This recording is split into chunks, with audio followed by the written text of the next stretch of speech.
네, 안녕하세요. 오늘 두 번째 주제입니다. 지난 시간에 뭐 별로 어렵지 않았죠. 선사시대를 살펴봤고 오늘은 거기에 이어서 주제 2, 초기 국가까지 한번 알아보도록 하겠습니다. 준비됐습니까?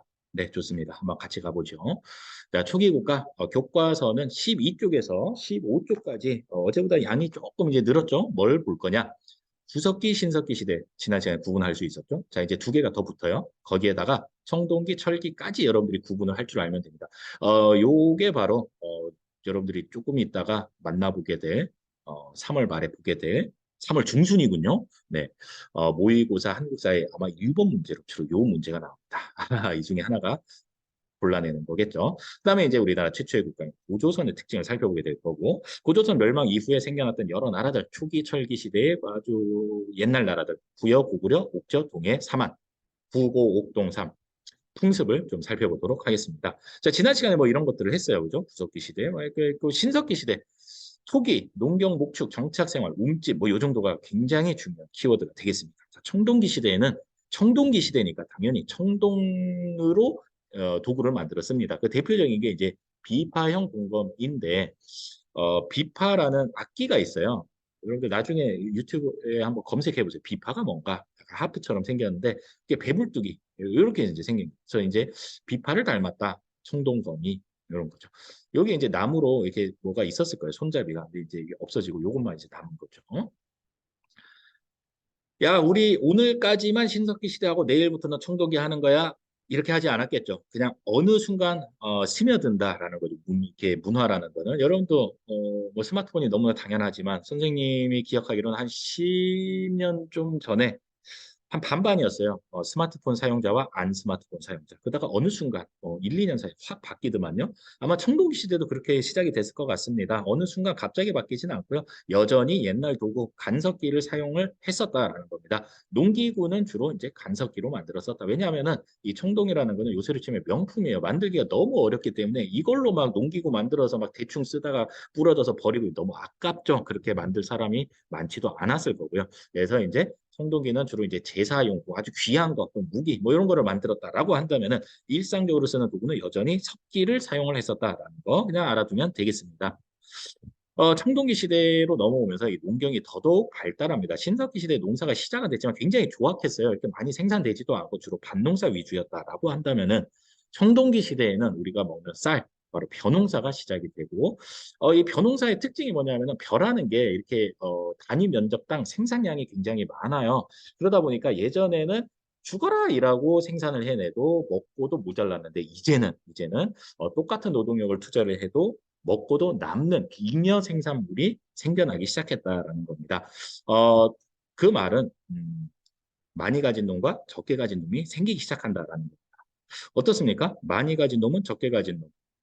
뭐 이렇게 좀 더 빼앗아 오고 싶겠죠? 적게 가진 놈은 많이 가진 놈을 이렇게 좀 빼앗아 오고 싶고 서로 그런 거죠. 그러면서 이제 정복 전쟁이 많아졌던 시기이기도 합니다.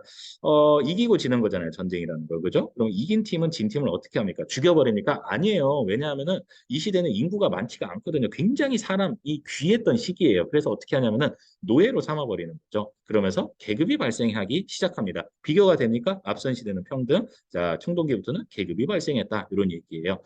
자, 계급이 발생했다. 뭐 지배자와 피지배자가 생긴 거예요. 지배자가 피지배자를 힘으로만 하다가는 뭐 반란에 봉착하게 되겠죠. 그래서 술수를 씁니다. 어떻게 쓰냐면은 야, 우리가 사실은 비밀 하나 말해줄게.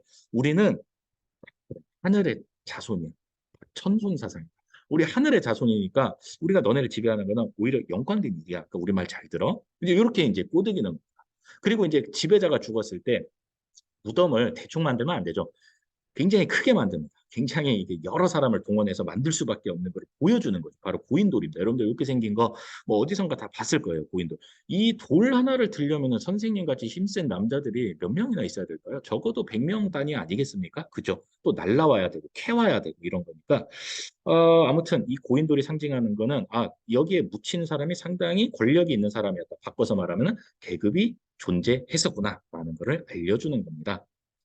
자, 그리고 이제 이게 조금 더 시간이 지나면서 법률이 이제 만들어지고 이제 국가가 출현하게 됩니다. 이렇게 해서 우리나라 최초의 국가인 고조선이 성립이 되고요. 이 고조선의 문화 범위를 나타내는 두 가지 주요 문화유산이 바로 비파형 동검과 고인돌입니다. 이따가 다시 살펴보도록 하겠습니다. 자, 철기 시대는 아까 마찬가지 이유로 청동기가 여전히 쓰입니다. 근데 이제 모양이 좀 바뀌어요. 검은 검인데 아까는 약간 좀 배불뚝이 비파형 동검, 지금은 새형 가늘 새자입니다. 굉장히 뾰족한 약간 송곳처럼 우리가 생각하는 그런 검의 형태가 되겠죠. 이런 식으로. 그래서 비교를 해두세요. 이렇게 비파형 동검, 청동기. 새형 동검은 뭐 학자들에 따라서 이것도 이제 뭐 청동기에 같이 쓰이긴 했다라고 하는데 주로 이제 연대 측정을 해보면 철기 시대에 많이 만들어졌다라는 게 밝혀집니다. 자, 그리고 이제 철은 청동에 비해서 좀 만들기 쉬워요. 또 많이 묻혀 있기도 하고요. 철광석. 그래서 이걸로 이제 무기 대량 생산하기 시작하고 농기구도 이제 돌 말고 깨지지 않는 철기로 만들기 시작한다 하는 겁니다. 그래서 철제 무기, 철제 농기구 나오면 철기 시대다. 너무 쉽죠? 생산량이 증가하게 되고요. 음, 반지하의 움집에서 이제 기술이 발달합니다. 그래서 이제 땅 위, 지상에 이제 집을 만들어서 지상가옥이라고 썼습니다. 여전히 계급 사회죠. 그다음에 이제 국가가 이제 철기 시대로 넘어오면서 이제 연맹왕국 고대 국가로 발전을 하게 됩니다. 이게 어떤 의미를 갖고 있는지는 삼국시대 할 때 다음 시간 초반에 다시 조금 더 설명하도록 하겠습니다. 자, 이제 우리나라 최초의 국가인 고조선과 고조선 멸망 이후에 한반도 만주 지역에 있었던 여러 나라에 대해서 살펴보도록 하겠습니다. 자, 고조선 언제 세워졌습니까? 여러분들 기억나나요?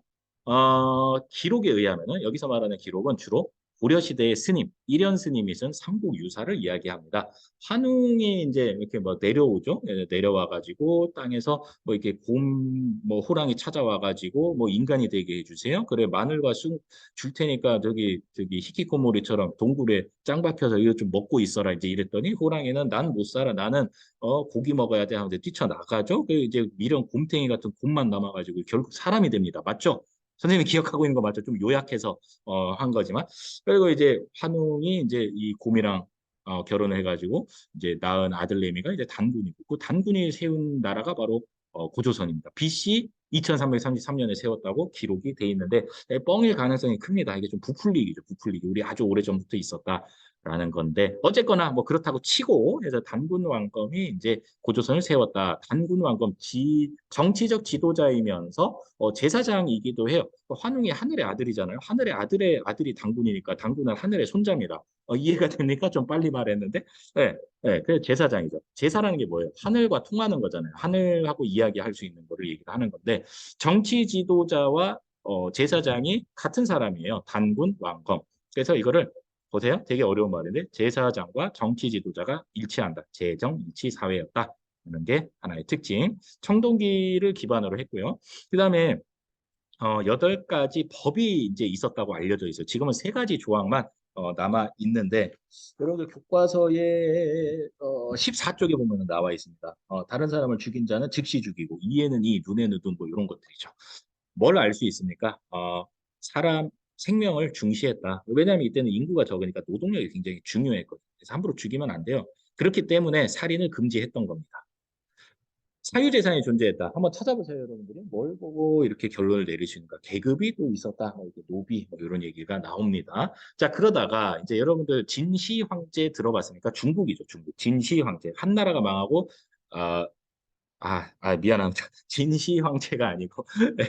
맞죠, 맞죠. 진시 황제, 진 다음이 한나라니까. 진나라가 망하고 한나라가 들어설 때쯤 아주 중국이 혼란스러워집니다. 그때 BC 194년에 위만이라는 사람이 중국으로 이렇게 건너와야 난 혼란이 싫어요 이러면서 이 고조선의 이 왕위를 차지를 하게 됩니다. 그러니까 이제 왕위를 찬탈한 거죠. 말하자면 빼앗아 버린 거예요. 굴러온 돌이. 그렇지만 나라 이름 제도는 그대로 남겨둬요. 그래서 이제 껍데기는 고조선, 근데 지배층이 바뀐 거죠. 그래서 이때를 우리가 따로 또 위만 고조선 또는 위만 왕조라고 부르기도 합니다. 자, 이 시대부터는 이제 철기가 조금씩 보급이 돼서 이제 확산이 되게 되고요. 중개무역으로 성장을 하게 되는데, 이 지도를 한번 보여드릴게요. 음, 아까 말했다시피 고조선 문화 범위는 탁자식 고인돌, 네, 비파형 동검의 분포로 알 수 있다. 한반도 남쪽과 중국 사이에서 중개무역하기 좋은 위치이겠죠. 그죠? 중간에서 이제 폭리를 취한다라고 생각했던 중국의 새로운 왕조, 한나라의 한 무제가 아이씨 열받네, 킹받네 이러면서 이제 쳐들어와서 이 고조선이 BC 108년에 멸망하게 됩니다. 나라가 멸망을 한 거예요. 그리고 그 자리에다가 한 무제가 우리가 직접 좀 다스려 줄게 하면서 이제 4개의 군을 설치를 하고 갑니다. 자, 어떻습니까? 여러분이 고조선 사람들이라고 한다면 나라가 망했습니다. 어떤 행동을 취할까요? 저항하기도 했을 거고 또 도망가기도 했을 거고 뭐 그냥 그대로 사는 사람이 대부분이었겠죠. 여기저기 흩어지기도 했다 이런 얘기입니다. 그래서 그래서 흩어져서 원래 거기 살고 있던 토착 세력과 결합을 해서 나라를 세웠으니 그게 바로 다음 주제인 여러 나라의 성장입니다. 여기에 있던 유민들이 여기저기 흩어져 가지고 토착 세력과 힘을 합쳐서 새롭게 나라들을 세우게 되면서 요 한사군을 점점 몰아내고 삼국시대로 넘어가게 된다라는 흐름입니다. 자, 그러면은 위에서부터 볼게요. 부여. 오부족 연맹체입니다. 오부족 연맹체. 5개 부족이 연맹을 한 형태로 국가가 운영이 됐다. 이런 얘기인데 이 5개 부족의 이름이 동물 이름이에요. 마가, 우가, 저가, 구가 뭐 이런 거 있죠. 말부족, 소부족, 돼지부족 이런 식으로 이게 이제 그 우리 윷놀이의 기원이 됐다라는 썰이 또 있죠. 도개, 걸, 윷, 뭐 이런 거 있잖아요. 그게 다 동물을 상징하고 그게 여기서 왔다. 이런 얘기고 이 부족들, 왕 부족을 제외한 나머지 4개 부족이 있죠. 그 4개 부족이 다스리는 지역을 사출도라고 불러요. 4개 지역 사출도라고 기억을 해두면 되겠습니다. 부여의 핵심 키워드 중에 하나입니다. 그리고 이제 해마다 이렇게 제사를 지내요. 하늘의 제사를 지낸다. 제천이라고 불러요. 제천 행사. 하늘 천자를 써서 그런 거죠. 그 이름이 바로 영고예요. 제천 행사 이름은 영고였다. 부여영고, 부영고 이렇게 되는 거죠. 고구려랑 부여는 상당히 비슷합니다. 위치, 지리적으로도 비슷하고 이 왕족도 상당히 비슷한 그런 모습이다 보니까 풍습도 비슷합니다. 오부족 연맹체가 맞고요. 한 가지 키워드는 고구려의 귀족들 회의 기구가 있었어요. 그게 바로 이제 제가회의라고 부르는데 고구려에서도 역시 제천 행사가 있습니다. 바로 동맹이라고 불렀습니다. 그리고 그 외에 결혼 풍습으로 서옥제라는 제도가 있었는데 일종의 대릴 사위제라고 보면 되겠습니다. 그러니까 이제 처갓집에 가서 신랑이 사는 거예요. 살면서 이제 처갓집에 일을 해주는 거예요. 무료로. 언제까지? 아이가 태어나서 어느 정도 클 때까지. 왜냐하면은 이 당시는 노동력이 상당히 귀했잖아요. 그래서 이제 딸을 데려가지고 분가를 해버리면은 그만큼 처갓집에 노동력이 줄어드는 손해를 입힌다라고 생각을 한 거예요. 그래서 이제 사위가 어느 정도 자기 노동력을 이제 먼저 제공을 하고 그 다음에 이제 독립하는 그런 형태라고 보면 되겠습니다. 교과서 14쪽에 보면은 사파로 나와 있으니까 한번 보세요. 자, 옥저입니다. 옥저에는 민며느리제라는 제도가 있었는데 한 10살쯤 됐을 때 이 신부, 어린 신부를 신랑 집으로 데려가서 키워주는 거예요. 키워주고 어느 정도 크면은 다시 이제 이렇게 예물을 가지고 청혼을 해서 결혼을 하는 이제 그런 시스템인데요. 이것도 마찬가지로 여러분들이 교과서의 이 자료를 한번 보면은 좋을 것 같습니다. 그 바로 밑에 동예라는 나라에서는 제천 행사, 무천이라는 제천 행사를 열기도 했었고 이 사람들은 니꺼 내꺼 개념이 상당히 중요한 사람들이었습니다. 그래서 이제 산과 냇물을 이제 경계로 해가지고 여기까지 우리 땅, 거기부터는 니네 땅. 여기를 함부로 침범하면은 크게 물어줬어야 돼요. 그런 제도를 책화라고 불러요. 침범하면은 화를 당한다. 뭐 이렇게 기억을 하면 되겠죠. 자, 여기 밑에 한번 볼까요? 한반도 밑에는 마한, 변한, 진한 합해서 우리가 뭐라고 부르느냐? 바로 삼한이라고 부릅니다. 삼한. 이 삼한은 재정 분리 사회입니다. 되게 특이해요. 대체로 이 시대는 이 재정 일치 사회인데, 그러니까 제사장과 정치 제도의 한 사람인데 여기는 따로 존재를 했었다는 거예요. 그러니까 왕 외에 따로 제사장이 있었는데 그 제사장을 천군이라고 불렀고 이 천군이 머무르는 지역을 아주 신성시한 그런 지역인데 그거 지역을 소도라고 불러요. 여기는 아무나 이렇게 막 쳐들어올 수 없어요. 만약에 도둑질한 놈이 이 소도로 숨어 들어갔어요. 그러면 왕의 군대가 여기로 들어올 수 없었다라는 얘기예요. 자, 천군, 소도. 그다음에 수린날 계절제라는 제천 행사 제사를 지내기도 했었다라는 얘기까지 마무리를 하면 되겠습니다. 내용이 좀 많은 느낌인데 여러분들 중학교 때처럼 하지 말라 그랬습니다. 그냥 크게 보세요. 아, 이런 게 있었다, 저런 게 있었다. 아, 비슷한 점도 있고 다른 점도 있었다. 거기까지 여러분들이 정리를 할 줄 알면 되겠습니다. 수고했습니다.